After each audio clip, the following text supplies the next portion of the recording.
Star Wars only. I don't know what the fuck your problem is.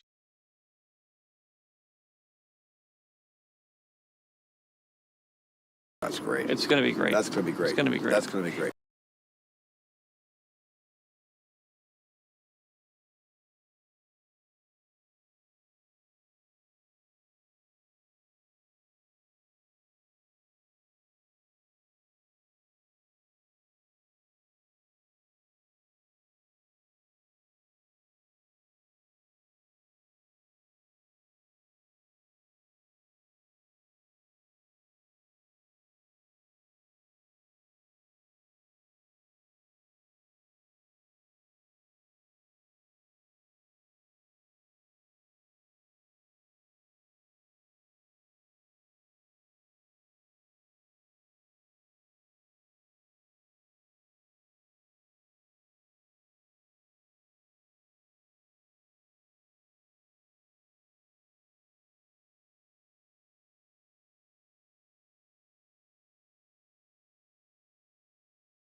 All right, can y'all hear me now?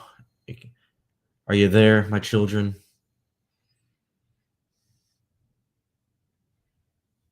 We'll wait till a comment says something. Can anybody hear me? It's me, Star Wars only. See if my voice is showing up on the streamer. Yeah. All right, I can see my voice talking on this thing. All right. All right. Good to know y'all can hear me. Good to know that y'all are here with me, your boy Star Wars only. Sorry about the confusion there. It's just me having technical difficulties. But yes, this is a nice little Q&A. If you guys have any questions you guys want me to answer, or you have anything pressing that you want to ask, feel free to shoot them my way, and I will answer them as best as I can. Of course, if you send one of those super chat questions, I will answer that before anything else, because why not? Will Cad Bane be in season 2? Do you mean Cad Bane, or do you mean Cobb Vanth? There's two guys with that CV name. Cad Bane will probably not be in season 2. I will go ahead and make that bet.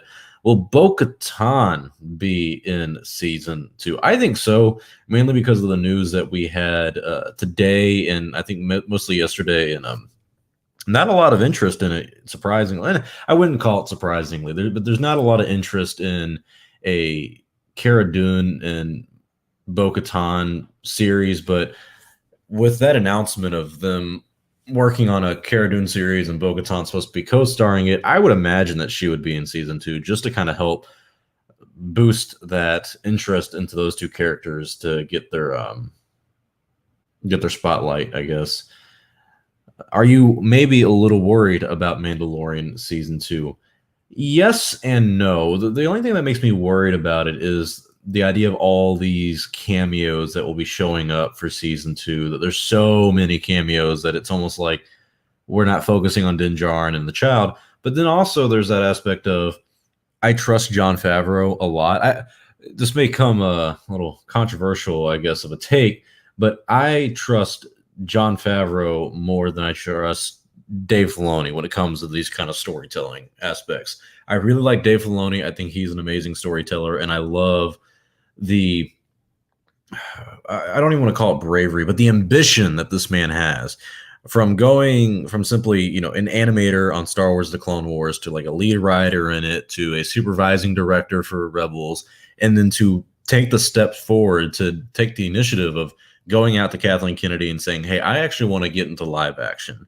Really following the George Lucas footsteps into a larger career in storytelling. I really thought that was really good on his part, and I'm glad to see he looks like a solid director just from the one episode of The Mandalorian that we had in season 1. But I trust Jon Favreau in terms of storytelling more than I trust Dave Filoni right now, and I think Jon Favreau is going to nail season 2 in a way that may surprise a lot of us. I think he's going to delve a little bit deeper into the story. They're not going to play things as safe, and I think they're going to be able to pull off those cameos just right. Now, I may eat my words come October 30th, and I may eat my words by the end of the season on December 18th, because who knows what could happen between now and then. But these guys are really good, and I'm truly trusting John on what he can do. Do you think Ahsoka will be in it? Oh, 100%. I mean, they basically have confirmed it. The German Instagram account for Disney Plus said in a story, like one of those Instagram stories that are up for 24 hours and they're like deleted, they said something like Rosario Dawson and Timothy Olyphant will be casted in The Mandalorian season 2. So I think that basically confirms that Ahsoka Tano is in Mandalorian season 2, because Rosario Dawson would be playing her. I don't know who else she would be playing. Let's see. Art Trooper Halo says, if you were running the Mandalorian show, would you have had all these old characters and appear in it?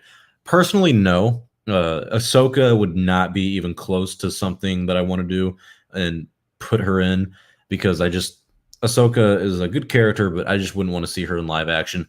Boba Fett is someone I probably would have put in, and let's see, who else would I? I mean, honestly, I like the idea that it's just a new story, new characters. So I really don't think I would put so many characters in The Mandalorian season 2, or just in the show in general. If I was running The Mandalorian, I would trust whatever John was saying. If I ran The Mandalorian show, I would not be the one who is writing it. If at most I would try to direct an episode or two, but even then I'd be like, I'd probably try to write the story for it, help co-write the story, and then help or have someone write the teleplay, is what they call it, instead of a screenplay for a television series. So I don't trust myself in a storytelling aspect, but if I did, I would not have so many cameos like they've been having or rumored to be having. When will the next Tatooine show, or when will be the next Tatooine show, or when is the next Tatooine show, basically? That should be, right now I said October 30th. I'm going to ask Lunga and Goldman if they're going to want to do one next Friday. We could have done one the night. I just didn't think there was going to be a lot of Star Wars news for the week that was worthy of talking about. Even last week's show, it's fun. It's always fun talking to those guys. They're really good friends, and I love having them. It's just that I feel like the conversations weren't great because there wasn't that much news to talk about. So I normally like to do it when there's a hot week of news. This week's been pretty good, so I think we'll get more news next week and more things to talk about by next week, and we can do it then. But I know October 30th, we're definitely going to do one, because that's when The Mandalorian season 2 debuts on Disney Plus. Let's see. How is the interviewing fans video going? Really good. I have 2 videos that I'm interested in putting out this month. One of them is StarWarsOnly reads mean comments. I recorded that already, and I should have that up over the weekend, if not by next week. And then interviewing the fans. I've interviewed, I think, 7 or 8 fans, and I think I have a few more.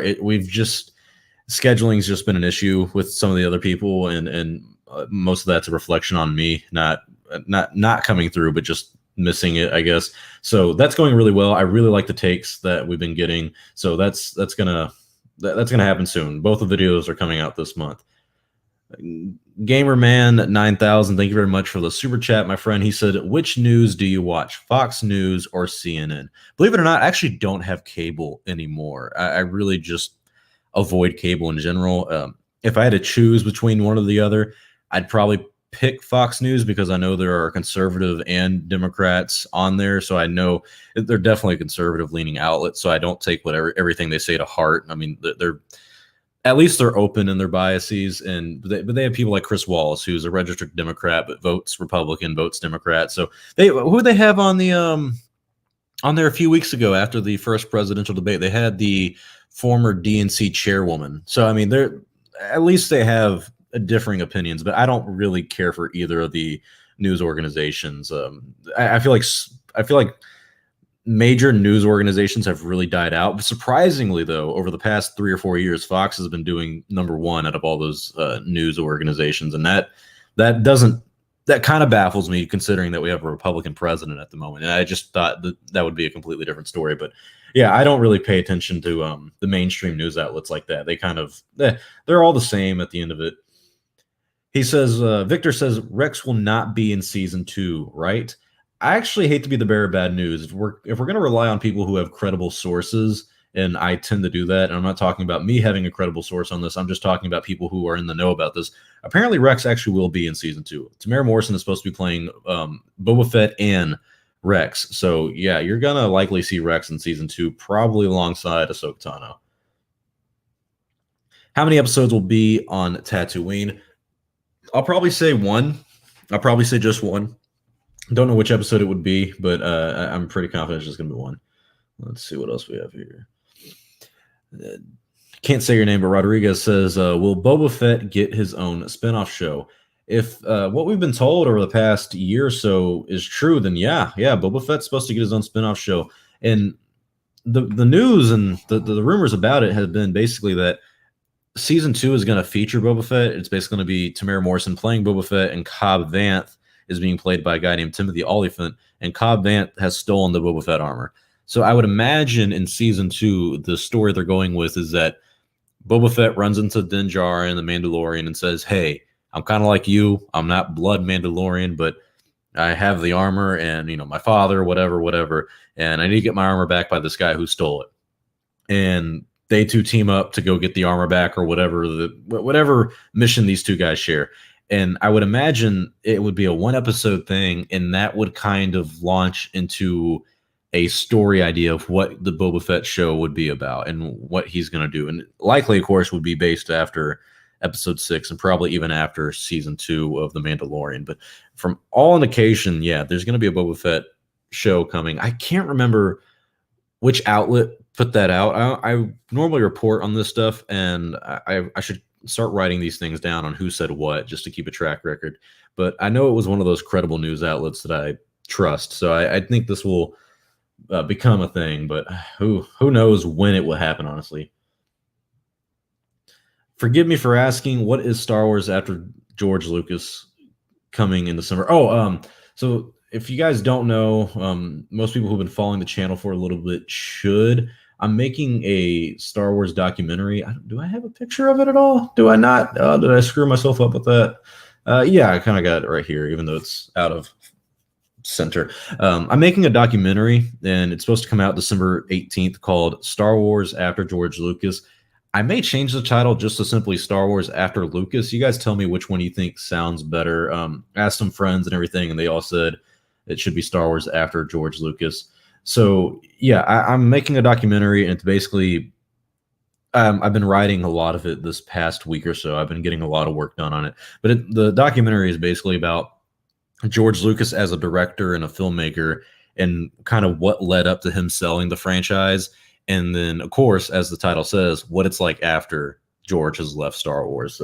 The films and the reaction to the films in a way, and how fans have now wanted Lucas to come back and all that stuff, his reaction to the new stuff, and his relationship with Star Wars fans, and basically the life of George Lucas after he's sold the company.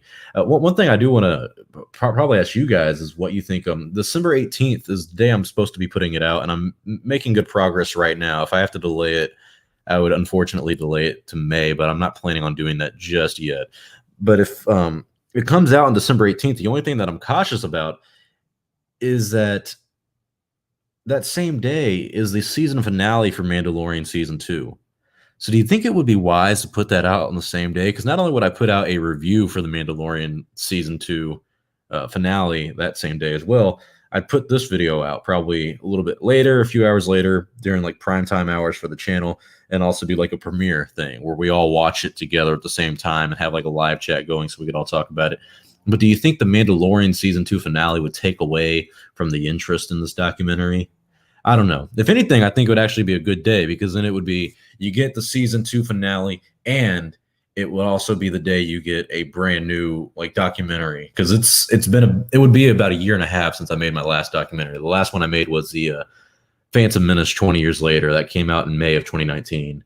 So okay, I like what Comet Star and Gabriel are saying. They said I think it should be the day after. Yeah, maybe the day after would be a smart route, because I think December 18th is a Friday, because we're all going to be on Fridays for the Mandalorian season 2 episodes. They'll all release every Friday after October 30th. Let me look real quick, my trusty calendar. Yeah, December 18th is a Friday, so yeah, December 19th probably would be a good day to do it. Yeah, okay, I like that. I'll keep that in mind. If not, do it the day before. I think that would be a good timeline to release it. But yeah, I'm making good progress on the documentary. I'm excited for you guys to see it because, well, I've been putting a lot of work into this. I've read a lot of books and I've learned a lot about some of the behind the scenes stuff this year. I've read, I think, 3 to 4 Star Wars books in the past month or two alone, specifically for this documentary. And there's another book that I'm hoping to read in November that I may put some of the information from that into this documentary as well. But I want the script finished before November, so that may change things up a little bit. I don't know. We'll see. We'll see. I'm working it out.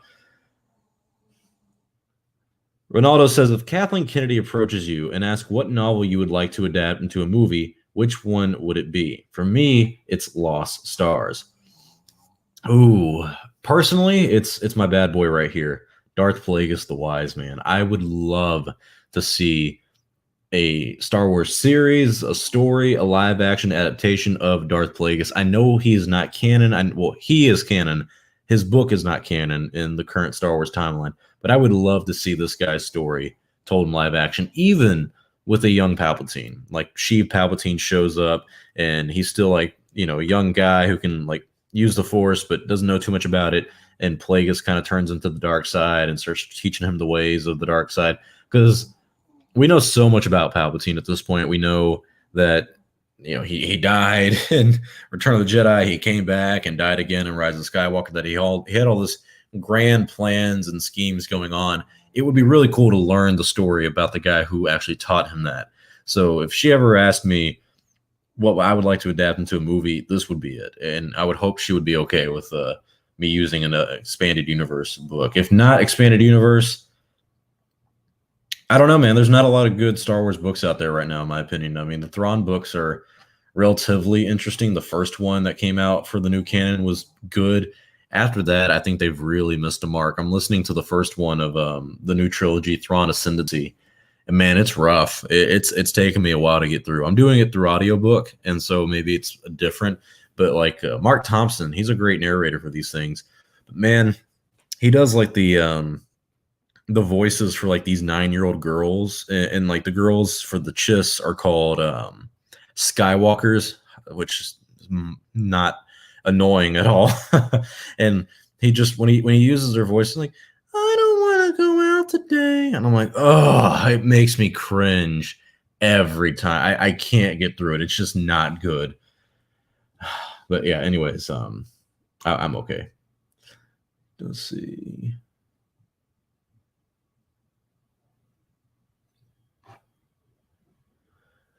Victor says, do you think The Rise of Skywalker should have been directed by Abrams?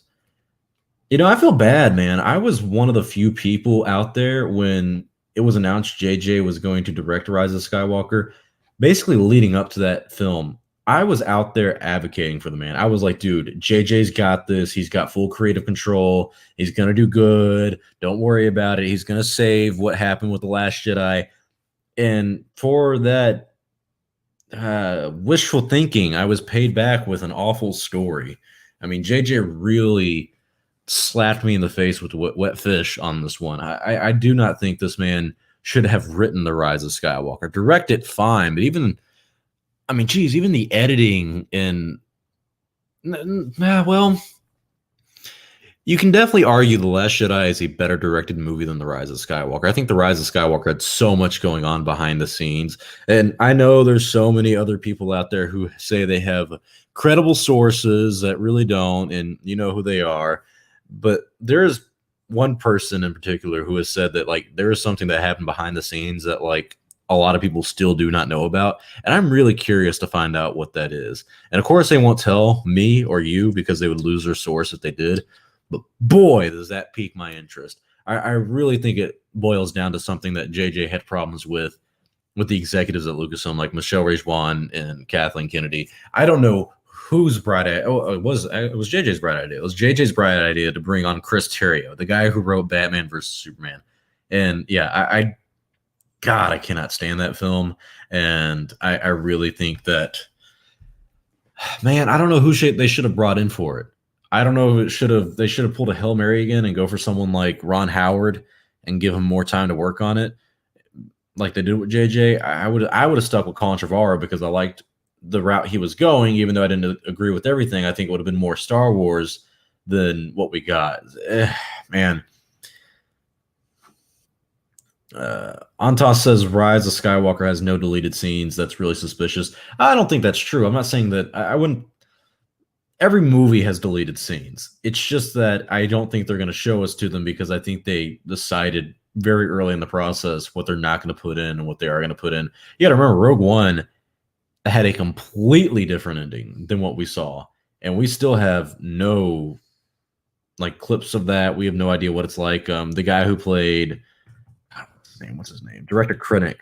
He said the ending to it was completely different than what we saw in the original version. But then Tony Gilroy came in and he completely changed the film.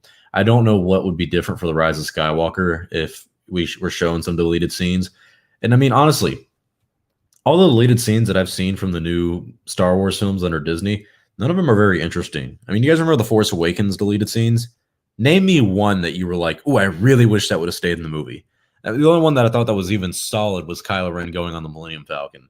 But other than that, not so much. Even The Last Jedi, there was one good one of Luke like having a moment thinking about Han dying, which I don't know why was cut because that would have added something to the film, but it wasn't anything like I was like, oh my God, that has to be in there. You know, one of the best examples of like decent deleted scenes, and I do not know why I'm even going to bring up the prequels, but in Episode 3, you know, you have that entire kind of comedic moment with like Obi-Wan and Anakin going through the ship to find Chancellor Palpatine and everything, and they run into Grievous and he kills Shakti in front of them. Those are decent deleted scenes. Even Attack of the Clones, man. That Attack of the Clones deleted scenes, if you guys have seen those, I don't. That's one of my least favorite Star Wars movies. But man, it makes you feel a little bit more.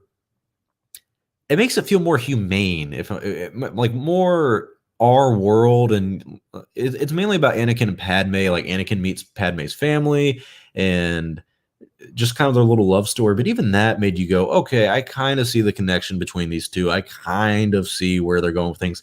That added a little bit to the story, and I actually wouldn't be opposed to like a fan edit with those deleted scenes. I know there was a trailer I saw for Revenge of the Sith with a lot of the deleted scenes added into it, and it was pretty solid. But I mean, they had footage that like was hard to find and get. Like they must have some pretty decent connections or just no good places to get that stuff. Janata Joda, I don't know how to say your name. I'm just going to like Us because you have an O-O-S at the end. He says, what do you think of Overlord DVD, Dictor Van Doomcock? If you've been following my channel, you know I'm not a fan of him. I think he lies. I really don't like the defenses people make for him where they say, like, I'll say that basically a lot of his scoops are like lying to people. Like he says, oh, I have a source on this, but then he says I have a rumor. Just take it as a rumor. And people are like, oh, well, since he says it's a rumor, you know, that means it's not true. You know, you can't run with it. Take it with a grain of salt. And it's like, no. Have you ever read a Hollywood Reporter scoop? Like, let's say when the Hollywood Reporter came out about the Tamara Morrison being casted as Boba Fett in season 2 of The Mandalorian. Did they say our source told us this, but take it as a rumor? No, they said, hey, we have a source who said Tamara Morrison is being casted as Boba Fett in season 2 of The Mandalorian.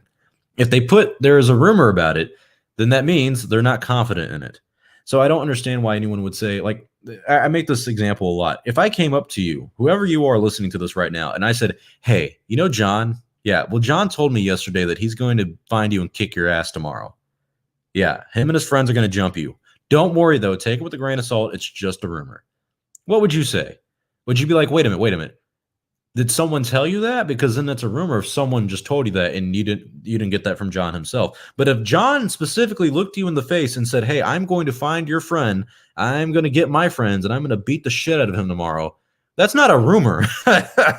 that's some guy telling you he's going to physically assault me and you're going to tell me to take it with a grain of salt and it's a rumor. No, that's not how this works. I think I've had maybe 2 or 3 exclusive scoops in my entire history of running this channel so far.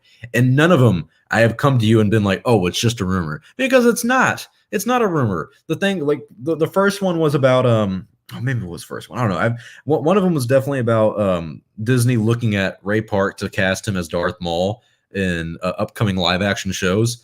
And then a few months ago, before the Ray Park scandal happened, other outlets reported, yeah, Ray Park is back as Darth Maul. And I was like, oh, there you go. I didn't say it was a rumor because I knew the guy and I knew I could trust him. And look what happened. It came to fruition. So you can't preface things as a rumor because then it shows doubt. Like you're doubting your own sources. Like, do you have a source or do you not? You know? But yeah, it's just stuff like that. Yeah, Arc Trooper makes a good point. If you say it's from an official source, then it's not a rumor. Yes, if you have a source, then it can't be a rumor. You know, you got to trust these people. If they're your sources, you got to trust them. How do you think Mando got Boba's armor? You're probably talking about that image that they showed in season 2, the trailer where he's like on that speeder bike and he's driving away and he's got like the Boba Fett armor on the back of it. It's not this image, by the way. I would imagine he runs into Boba Fett's armor being worn by Cobb Vanth, and he's like, "Oh shit, it's another Mandalorian." And then he realizes it's not Boba Fett because I guess they had another interaction before or something like that. But I'd imagine Din Djarin and Cobb Vanth get in a fight, and Din Djarin, of course, wins, takes the armor, and probably goes and delivers it to Boba Fett himself. I think that would be an interesting way to do it. David the Master 2020 says, how many Star Wars comics have you read? I'll be honest, not many. And this may sound like a very ignorant and egotistical thing to say. I am not a comic book fan. It's not that they're bad. I read the Walking Dead comics for a long time. Manga was a thing for me when I was younger. I've literally read every single Naruto manga. I loved that show growing up and loved the manga. But when it comes to like Star Wars comics, I don't like going to a comic book store or getting the new one online and having to wait a week for it to come out again. You know, it just they're such short stories. And it's like 20 pages and then I'm done. And that really grinds my gears. But if it's a full set of it, like the full story, like all 4 or 5 episodes or comic book, I don't know what you even call them, but like you have the whole volume 1 together, I'll read that. And so I've read a fair amount of them. The Obi-Wan and Anakin one from the new canon from Disney, the Son of Dathomir one. I remember that one. I really like that. I was reading a new one. Jeez, where's that? Hang on, let me get it. I know I have it right here. I have a box of these things. Oh, Jesus Christ. This fucking thing's heavy as hell. Oh, it's a box of like comics and everything that I've read over time. Let's see. I have Star Wars Vader Down. I read that one when that came out, like that. Oh, here's the one I was talking about. This is one of those epic collection. It's the Legends, though. It's Star Wars The Old Republic. It's got that kid, Zane, the guy with the yellow lightsaber. I read about half of this and then ran out of time. Basically, I got busy with life and COVID-19, so I stopped reading that. Do I have any more comics in here? I don't think so. Jeez, this box is heavy as hell. So I have a lot of Star Wars books, but I do not have a lot of Star Wars comics, unfortunately. And like I said, just they don't interest me too much at times. Let's see. How do you think season 2 will end? That I'll be honest, I have no earthly idea how they're going to pull off season 2. Part of me feels like Din is going to give away Baby Yoda, but I don't think they could do that. I would imagine he'd want to keep the child for the rest of the series. I feel like that connection is really essential. I think if they really wanted to end it in a cliffhanger and catch all of our attention for the next few seasons, I think Moff Gideon will kidnap the child. I think we'll find out the child's name, and maybe we won't find out what Moff Gideon wants with the baby, but I think he's going to kidnap Baby Yoda. I feel like, I don't know why, but I just feel like because of the connection everyone has for Baby Yoda right now, we're going to have to part ways with him and Din Djarin eventually, just to throw a wrench in everyone's emotions. Gamerman 9000 says, I think that true Star Wars fans don't have to like every Star Wars movie, but hating on them and toxic fans are not. Hang on, I gotta reread that. I don't entirely know what you mean. Are you saying that like if you hate on every Star Wars film, that's being a toxic, and toxic fans are not? Yeah, I don't know. Yeah, I don't think you have to like every single Star Wars film. I think if you do like every single Star Wars film, you got to critically think a little bit more. That's just how I look at it. Jaden Hecko says, Star Wars Only, do you think they could introduce the Mandalorian? Oh, in the Mandalorian, Kyle Katarn. I don't think so, since he's an expanded universe character. And also, you have to remember, Mandalorian takes place, 5 years after Return of the Jedi? Luke doesn't start his Jedi Academy until, I think, 12 years after Return of the Jedi. And then my friend Lunga from the Tatooine show pointed this out a week or so ago, where he was saying that, basically during this timeline of the Mandalorian, Luke Skywalker is out there looking for like Sith artifacts and kind of going to find his place in the universe as the new Jedi, the last Jedi, technically. So I don't think we're going to see any other like major Jedis like Kyle Katarn. And I think if Kyle does make his approach or debut in the Star Wars universe for the new canon, live action is a good route to do it. I would rather do it in a different series than Mandalorian. I think as things stand right now, the Mandalorian season 2 or the Mandalorian in general is already overcrowded. Let's just keep it simple. I love the KISS motto: keep it simple, stupid. Keep all these expanded universe characters out. Keep the cameos very limited. We're already doing too much. But I would really like to see Kyle in a live action show around like Luke's Jedi Academy or something like that. But even that's a stretch. I doubt they're ever going to pull that card with us. What do you think Rick Famuyiwa's episode will be about in season 2? Oh, that's a good question. I really like Rick Famuyiwa. He was the guy who directed. Do I have a picture of him around here? No, I just got one of like Dave. I'll see if I can pull one up of him. Rick Famuyiwa directed 2 episodes of season 2.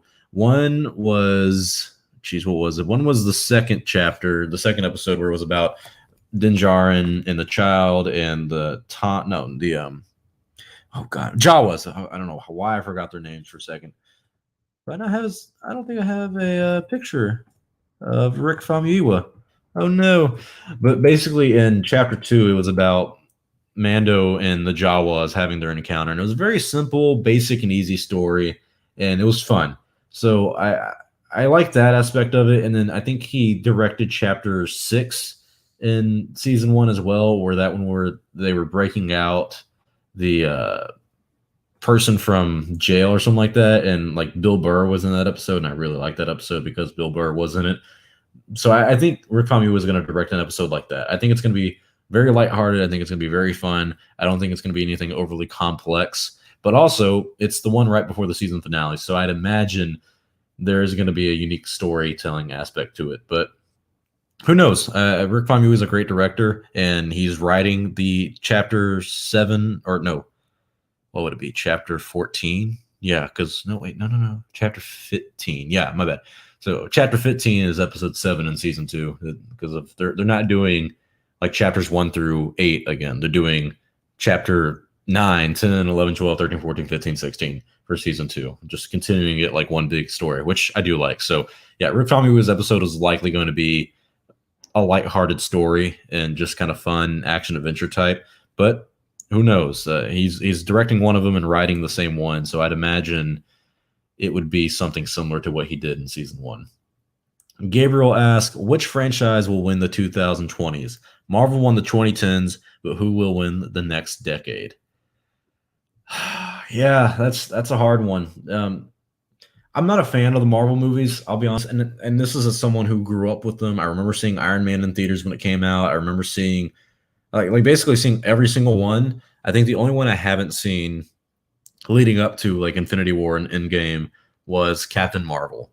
And then after Infinity War, what came out after that? Was it the Spider-Man one, Spider-Man 2? I didn't watch that. I've checked out. I don't like them anymore. They've really died out for me, and they're all basically the same thing, repeating itself. Which franchise will win the 2020s?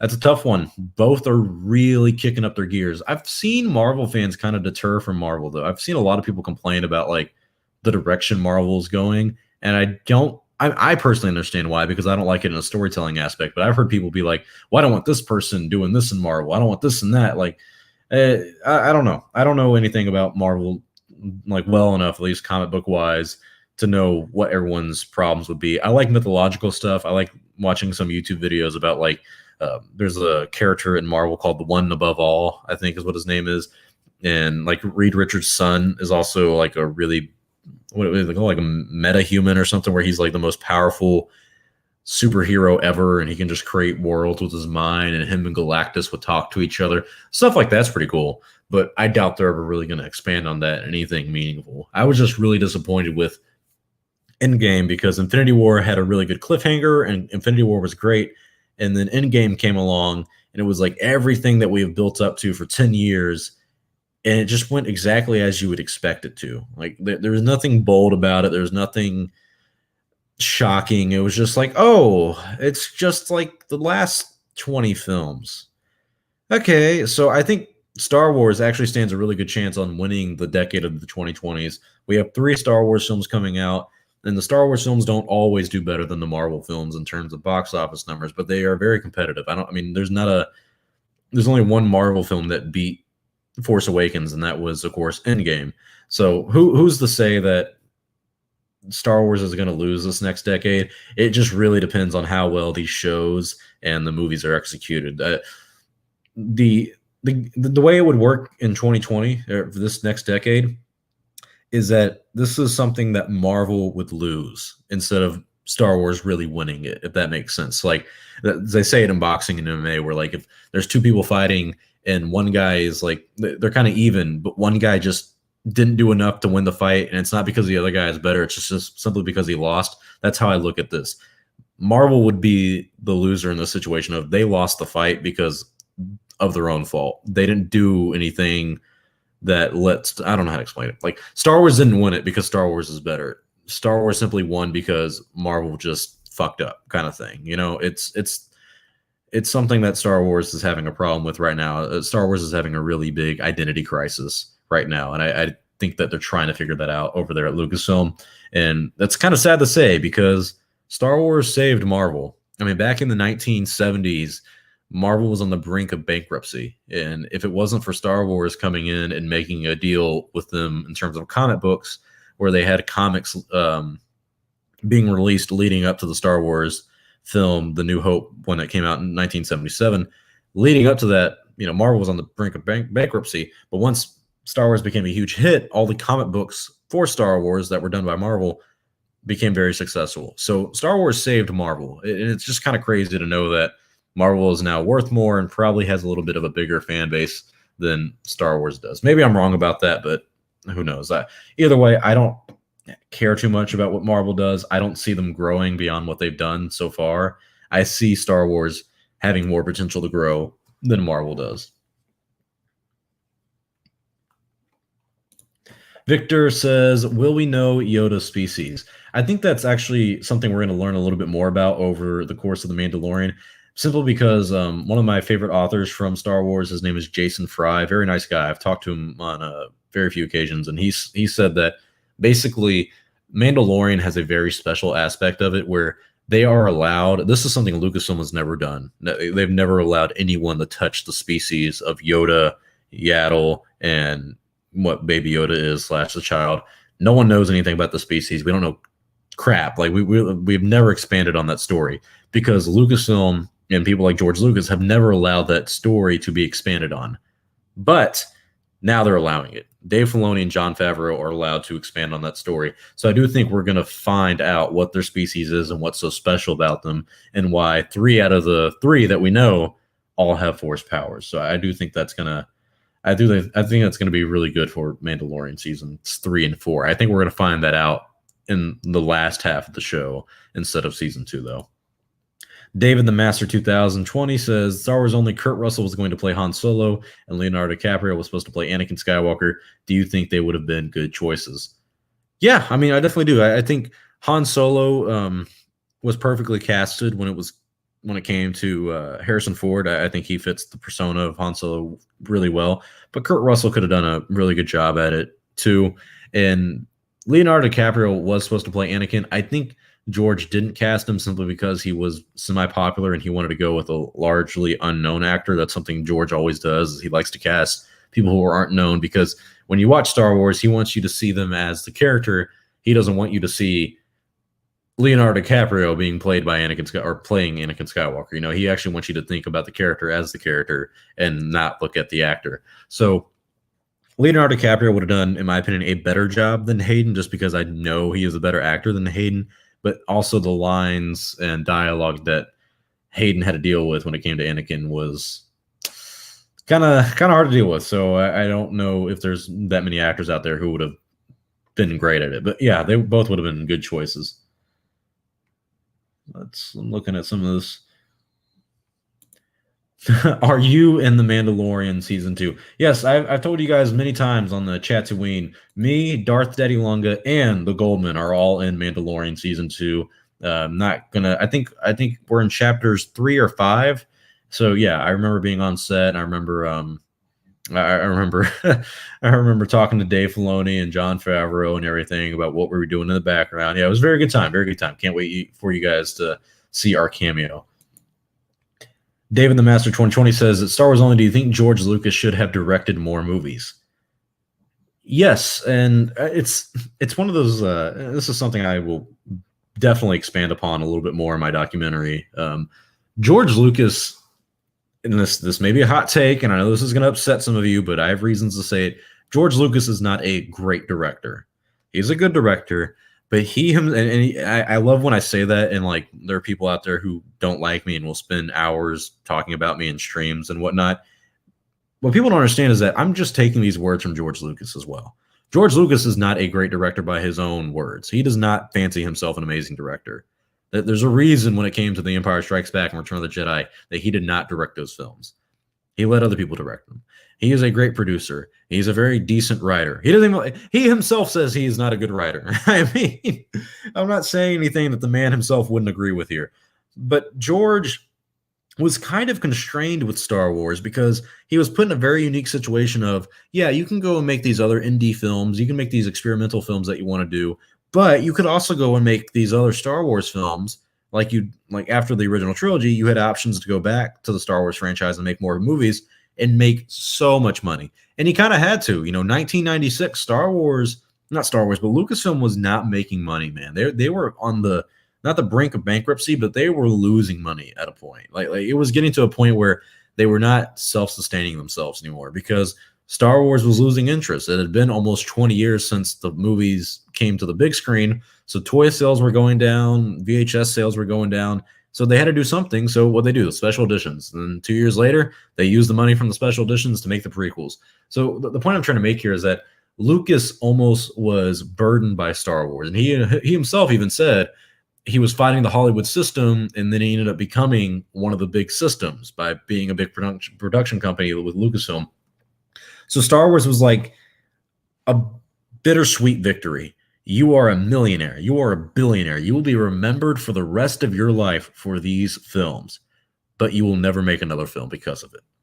And that is really heartbreaking for the case of someone like George Lucas, because and I'm not trying to be condescending here, a lot of these so-called Lucas fanatics, this is why I don't like people like Star Wars Theory and all these other big Star Wars YouTube channels. Well, he's probably the only one who acts like this, but there's Star Wars channels and there's Star Wars pages and there's people who are Star Wars fans who are big prequel defenders who all act like they're the biggest Lucasfilm fan, or not even Lucasfilm fan. They're the biggest George Lucas fan that's ever existed. They're like, I love George Lucas. He can do no wrong. He's a god.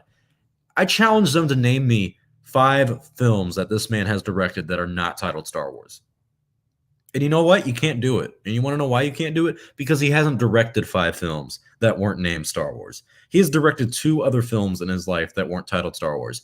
THX 1138 and American Graffiti. And both, yes, are good films in my opinion. But both also show the problems of George Lucas as a director and writer. American Graffiti is fun. It was a culture phenomenon. I'm not even going to say phenomenon, but it was very good with the culture back in the 19. Well, that wasn't 71, was it? Was that 74 or 75?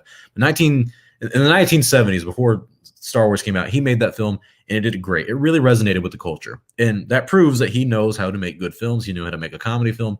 THX 1138 flopped in the box office, but if you look at it, it's very reminiscent of what kind of George Lucas director you're going to get. Of George Lucas is not the director for emotion. He's not the director for actors and dialogue and really emotional connections that you want with your characters.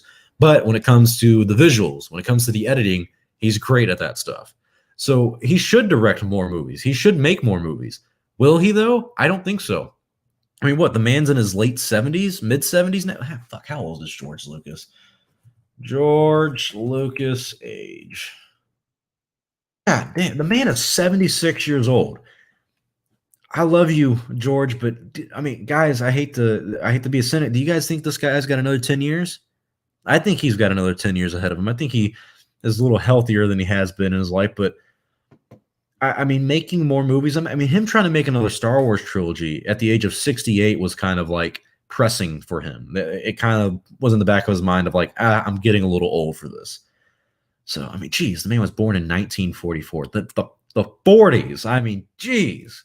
But anywho, I do think he should have directed more movies. I think he should have gotten out of Star Wars a lot sooner than he did. I think he should have gone and done those experimental films that he's been talking about. He has been talking about doing experimental films again since the 80s. It has been 40 years, and this man has not directed another film other than Star Wars. The last film he directed was 15 years ago, and it was Revenge of the Sith. Lucas, do something with yourself, brother. Get out there. I will go, and I know he always says the same thing. It's just going to go to home DVD. You're not even going to see it. It's going to be at one of those artisan film theaters. George, I will drive 5 hours to go see a film that you direct. I will do it. You have taken enough of my money and enough of my life and my time. I'm a huge fan of you. I will give you more money just to see an experimental film that you make because I love you, George. I am a huge fan of your work.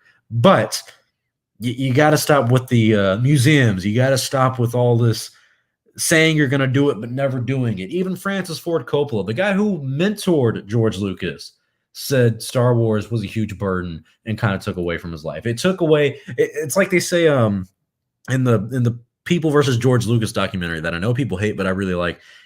Someone said, I think it was like, we were robbed of what the filmmaker George Lucas could have been.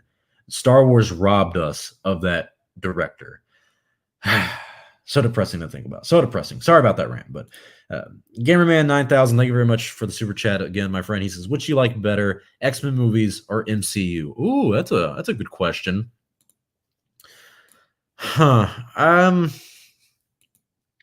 Okay, so which do I like better? And I know I just crapped on the MCU not long ago. I would probably say the MCU, but I would say the X-Men movies are better. And when I say X-Men movies, I would say like, well, I mean, the two that really pique my interest that I really enjoy are Days of Future Past and Logan. And I was actually disappointed with Logan when I first saw it just because I watched every single X-Men movie leading up to that because I had never seen them up until that point. And then when it came out, I was like, oh, they're all dead. And this has nothing to do with the rest of them. That sucks. And that's depressing. But it was still a really good film. So in that case, I do think they're... let me put it like this. The X-Men movies have higher highs and lower lows than the Marvel films. The Marvel films are just a steady pace of solid films. Some good, some bad. None of them are truly awful, but none of them are truly great. There's only one truly great Marvel film, and even that's not a great, but it would be Infinity War. So yeah, I think X-Men as a movie franchise has a lot more lows than the MCU ones, but I also think the highs for the X-Men movies like Logan and like Days of Future Past are really up there. And I know everyone hates X-Men 3. I don't know why, but when I was a kid, I liked it. Even when it came to Spider-Man 3, the one with Venom. Yes, it is not good, but for some reason, I liked it. Don't know what to tell you, man. I liked it at the time.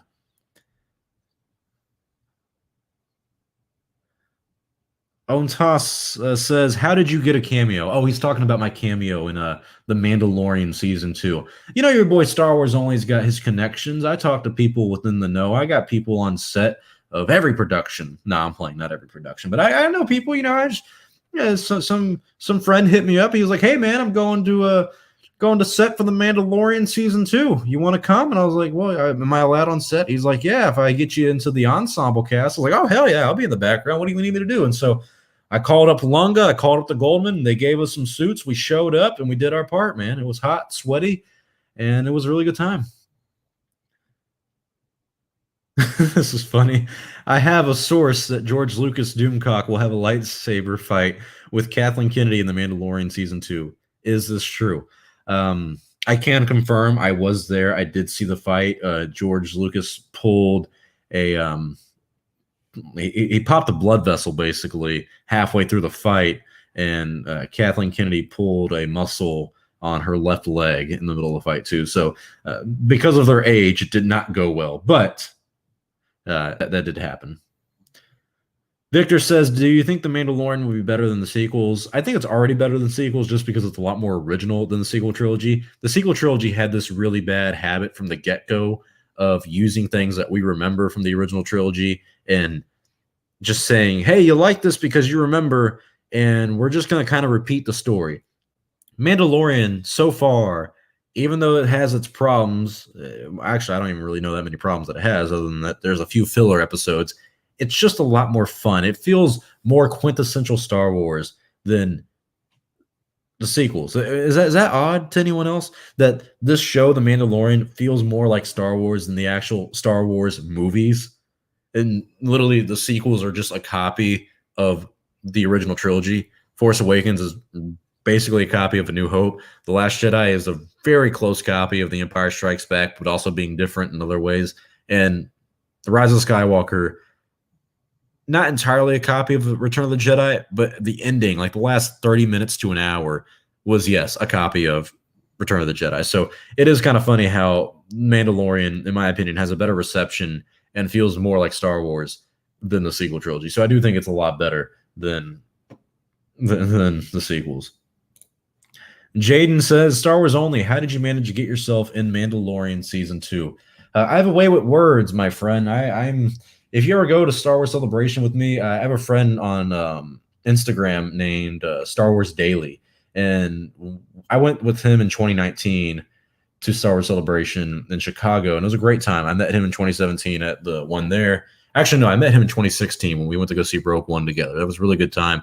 But when I was there in Celebration, it was the first time I went by myself, and I hung out with him, and then we spent a night at the bar. And at this bar is where a lot of the who's who in the Star Wars realm, production-wise and actors and everything, that's where a lot of these people showed up. And after like 2 days of me just chilling at the bar, talking to people, like anyone and everyone, I'm a conversationalist person. I'll talk to anyone. No one's a stranger to me. You know, I never want you to feel like you're a stranger when you're talking to me.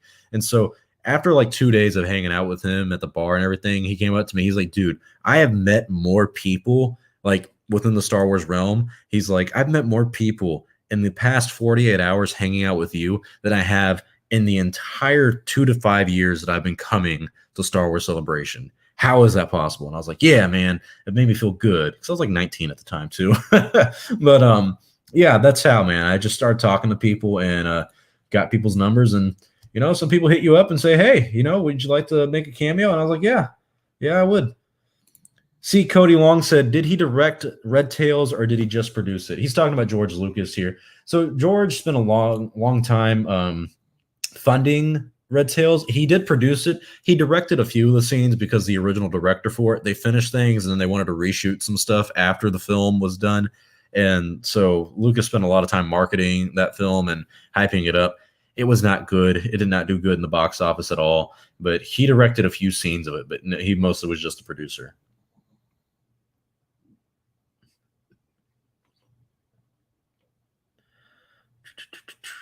Sorry, I'm reading some of the comments here. Valkyrie King says, "Hey man, when do you plan on releasing your interview video?" I have two. I think I have like maybe 5 at max more interviews to do. So once I'm done with those, I'll get it done. But a lot of the takes that I have right now are really good, so I just have to edit them together. Let's see. Ty Peterson, thank you very much for the super chat, my friend. He said, could Yoda have cloned himself to make Baby Yoda? That's a theory that I've heard, and I don't think Yoda cloned himself. One theory I've heard that I actually kind of like is that Emperor Palpatine cloned Yoda or tried to find a way to clone Yoda in order to make like a force-sensitive species that are dark side users. But then again, how would that work in the timeline? Because wasn't Baby Yoda 50 years old at the time of The Mandalorian, which takes place 5 years after Return of the Jedi? Help me with my math here, guys. So let's say 35 years before that is Revenge of the Sith. Am I right? Because it's 30 years for the timeline of the entire original trilogy. And then let's take away another 15. So maybe like around the Phantom Menace. Wait. I'm sorry. Baby Yoda and Anakin Skywalker were born in the same year. And that is not a fucking coincidence, all right? That is not a coincidence. Hang on, I need to take a drink. Yeah, Baby Yoda and Anakin Skywalker were born in the exact same year. I remember seeing that now. So maybe, just maybe, they're going to make a connection with Darth Plagueis and Baby Yoda, and Plagueis and Sidious were manipulating the midichlorians or something like that. Maybe both Plagueis and Sidious knew that Yoda was the most powerful Jedi that had ever been. So they were like, all right, how do we capitalize on that? How do we get someone like Yoda, but that's not Yoda, and that we can turn to the dark side? And then they realized, let's clone the fucker and let's make that baby into our Sith apprentice. And then they didn't realize that the babies are going to outlive them by like hundreds and hundreds of years. So that may be the theory. Maybe Sidious or Plagueis cloned Yoda before the Phantom Menace, and then because Anakin was 9 in the Phantom Menace, right? So 9 years before the Phantom Menace is when Baby Yoda was born. Where was Baby Yoda that whole time? Where was Baby Yoda for those 50 years? I'm telling you, it is not a coincidence that him and Anakin were born on the exact same year. And honestly, I'd be completely okay with Baby Yoda being the chosen one. Let's just keep retconning who's the chosen one. It's Anakin, then it's Jason Solo or whatever, and then it's going to become, or at least that's the expanded universe, and then after Jason Solo, it's freaking Rey. and some people would even say it's Luke, but no, it is Baby Yoda. Baby Yoda was the chosen one the whole time. All right, getting through a few more of these comments. Oh, thank you again, Ty Peterson. He says, as like a failsafe if the Sith took over. Ooh, okay. And he's talking about if Yoda cloned himself. That could work. I think the only problem with that is that if Yoda made a failsafe for the Sith taking over, having a young species of his kind roam around the world unprotected and not training him is kind of risky business, you know? So I would think that if Yoda cloned himself, first of all, why would be the question. Why did he clone himself? But I think if he would clone himself, I think like the Jedi Council would know about it and would do their utmost to protect it.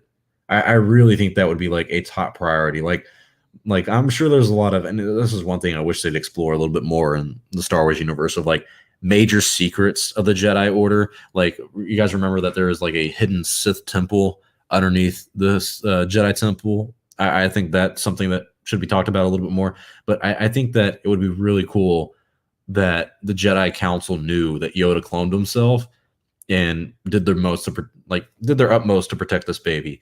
But he would also have to train the baby too, and I don't think there would have been enough time for that. And the baby ages really slow as well, so I think it would have been a bad plan if he would have tried to go that route. Another super chat from Comet Star. Thank you very much, my friend. He says, did you hear about Snoke and Baby Yoda being connected? Disney confirmed that Snoke is not a clone. Also, Baby Yoda has similar DNA to Snoke. Oh, I did not know that. I know that. Wait. They said Snoke is not a clone. Yeah, who would Snoke be cloned from? I know that in like a new book, and I think it's the one you're referencing too, is that they basically said that like Snoke was made by Palpatine, but he also had his own free will. Let me see. Let me see if I can type that in real quick. Just type in Snoke, and that probably is going to come up. All right, it's a Star Wars leak confirms All right, so this is from the book. It's a holocron file on Snoke. It says that it's possible Snoke himself may not know his true nature. Snoke is a standcast, an artificial genetic construction connected by, oh, basically resurrected by Darth Sidious to be his proxy in power. Darth Sidious, Snoke has free will, but his actions and goals are still orchestrated by Sidious. That's interesting. Snoke senses the coming of Rey as an awakening in the Force. Force Awakens, ha ha ha. He is disappointed by the First Order leader Kylo Ren's inability to stop her. He goads Ren all to push the darkness in him. Snoke, who is ordinarily extremely cognizant of Rey's thoughts and motives, doesn't foresee that Ren will outmaneuver him. I'm reading it. So there's copies of Snoke in that vault. Its leader is a towering human. He's a humanoid with a broken build. He's only known as Snoke. So it's just saying that he was artificially created by Palpatine, which is odd. I mean, really, really odd. So, okay. I don't know that Baby Yoda would be artificially created, but if he was, it would make sense that the Empire's after him in a unique way to try to figure out, like, how was this baby Force sensitive if he's artificially created? Is he a clone of Yoda himself? Or maybe even Yaddle. Maybe that's the twist of it all. It was, oh my God. Guys, could you imagine if the twist for who, like, Baby Yoda is if he's just the kid of Yoda and Yaddle? Holy shit. I would cry. That would be the most beautiful reveal. Let me see if I have a picture of Yoda and Yaddle that I can put up for you guys. Yep. Here's one. Let's get this up here real quick. Give me a second. Yoda and Yaddle. Like, imagine that. Like, imagine they're doing the Kiadi Mundi thing where, like, there's very limited of their species. So they're like, you know what? Let's just reproduce to keep it going. Could you imagine if these two had a kid and called it Baby Yoda? Oh boy, that would be funny. Yeah, Yaddle is the key to all this. So I don't know. I don't think that this is the case where Baby Yoda is cloned by Yoda and is the offspring of Yaddle and Yoda. But I would like it if, like, Yaddle, like, turned out to be the mom, or who was just the person they used to clone to make the child / Baby Yoda. In canon, Yaddle left the Order before Attack of the Clones, because she saw dark times coming. There could be what? I didn't know that. Okay, all right.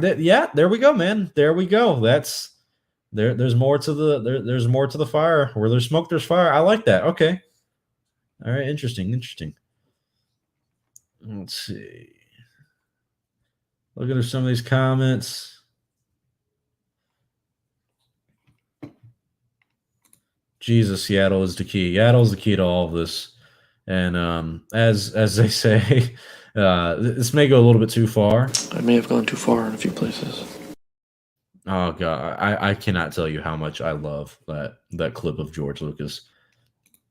Do you think Ahsoka will only be in one episode? Yes. I really think that they're going to do a one episode thing with Ahsoka, and I think it's going to be the one that's directed by Dave Filoni, which is episode 5. So mark my words right here and right now. Episode 5 of season 2 is when we will see Ahsoka. I think they're going to do one episode to not overcomplicate things. And I know some credible outlets have said, or one in particular, I can't remember which one it was, but they said that Disney is using the appearance of Ahsoka in season 2 of The Mandalorian to test audience's reaction to seeing Ahsoka in live action. And if the audience reacts very positively towards Rosario Dawson as Ahsoka and really like her character in live action, then that would be used to launch Ahsoka into her own standalone series. And yeah, I would imagine that it would involve her and, like, Sabine hunting down Ezra and Thrawn. So we will see how that plays out. Ty Peterson says that this is a long shot, and maybe the council kept Baby Yoda safe in the temple. Then the dark times happened, and somehow he escaped. somehow or some way and then left. I could see like one of the council members like busting him out, but yeah, it'd be interesting. MB says, I need more George Lucas behind the scenes footage. It's funny you mentioned that because there's a documentary coming out December 18th or 19th about George Lucas and a lot of the behind the scenes. I'm playing. I'm not sure I'll be able to show a lot of behind the scenes footage because it's not going to be mostly about how Star Wars is made and everything. But there's a lot out there, and there's some that aren't well known and aren't very popular that you could probably find.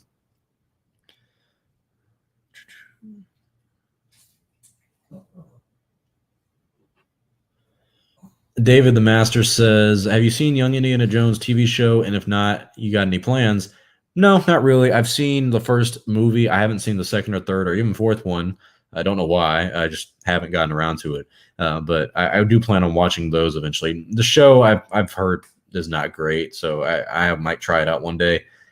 That timeline and that time period doesn't interest me too much, so that's why never meant much. David also asked if I'm ever going to get a Star Wars tattoo. No, I'm not trying to offend anyone with tattoos. I do not like tattoos. I don't understand why I would want to put ink on my body that I can't get off. That would be my thing. Is like there's some tattoos out there that look really cool, but then I would put it on my body and I'd look at it and I'd be like, all right, I want it off. And then I'd be like, oh my God, I can't get it off. And I'd just start rubbing it and get frustrated because I can't get it off. So yeah, I'm too scared to get a tattoo. I don't care about the pain. I just care about that it's going to be there forever.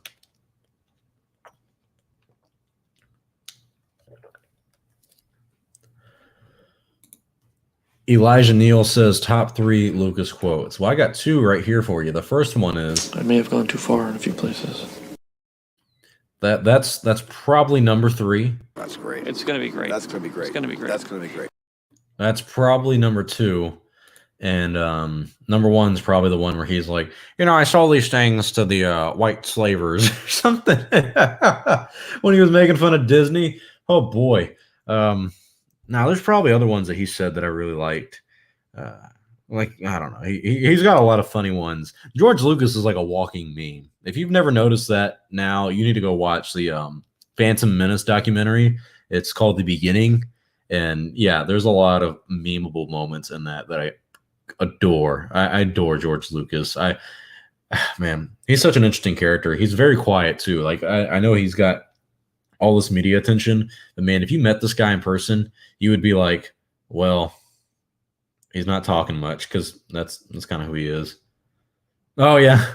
Don't mess with R4. Yeah, that's another funny one from him on set of Attack of the Clones where, like, some guy was asking him, like, R4 doesn't really do much. And he's like, you better be careful what you say about R4 because you could get bopped.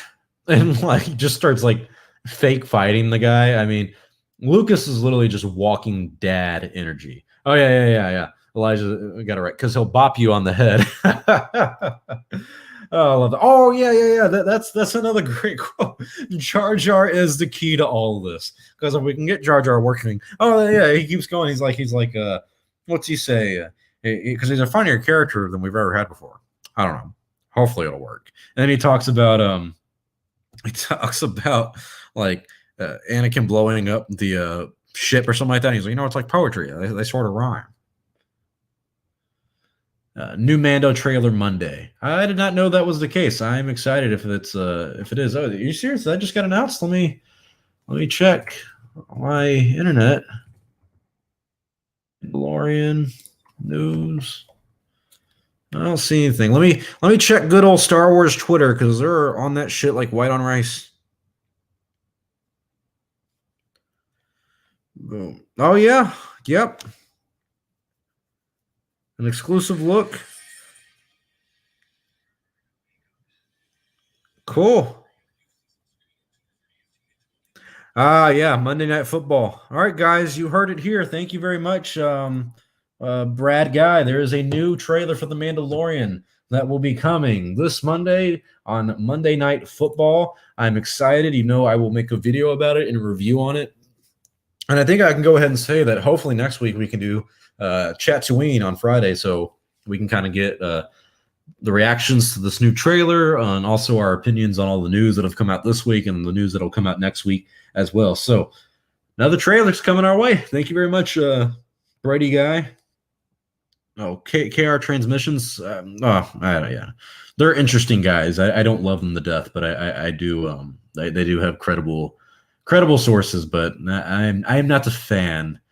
Um, he asked, "Do we really need it?" I would say yes. I'm not going to say that like there's not a lot of hype going into the Mandalorian. There's a lot of hype for us Star Wars fans, but I think that casual audiences aren't on board right now, and I think the marketing for it has been ramping up a little bit more, but a new trailer would help that a lot more. There are 66 people, or there were 69 people, which is nice. You know, every time it gets to 69, we just got to all say, or 69, we all have to say nice. Saul Goodman, great man, great name by the way. He says, "Is it confirmed?" I think so. It was a trailer like on actual TV.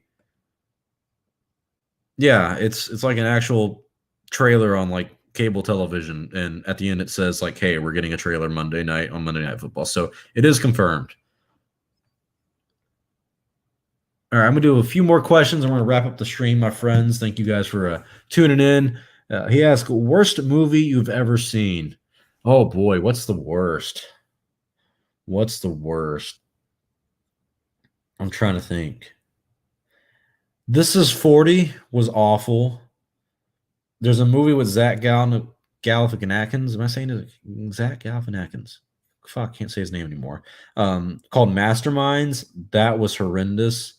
One of the worst that I've ever seen, though, was the Rob Zombie Halloween. Fuck me, was that a bad movie?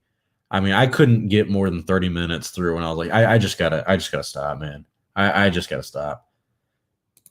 David asks, "What are your opinions on the Matrix movies?" Okay. Controversial take. I liked the first two. I know everyone hates the second and third one. Third one was creepy and weird. I liked the second one for what it was. The first hour of it, I kind of dug. I liked how it expanded on the story a little bit. It was interesting. Comment Star says, "Do you like Breaking Bad better than Better Call Saul?" I think I might be the only one who likes Better Call Saul better. I'm almost with you there, man. After watching a few seasons of Breaking Bad, or after watching a few seasons of Better Call Saul, when I first watched it, I was like, man, I'm really liking it. Like because you have to remember, season 2 of Breaking Bad was not the best. It's not that it was bad. It's just compared to the other seasons, because there's 5 seasons and they're all perfect. But season 2 was mostly like just recovering from the adventures of season 1. So it was kind of a little bit more grounded and boring. But man, Better Call Saul, the characters are what really sell that show. There's not so much drama in it like Breaking Bad that's like gang turf stuff, but like you have Mike Ehrmantraut, and I love his character in general. So seeing him in Breaking Bad and Better Call Saul primarily helps it a lot. So it's close. It is close.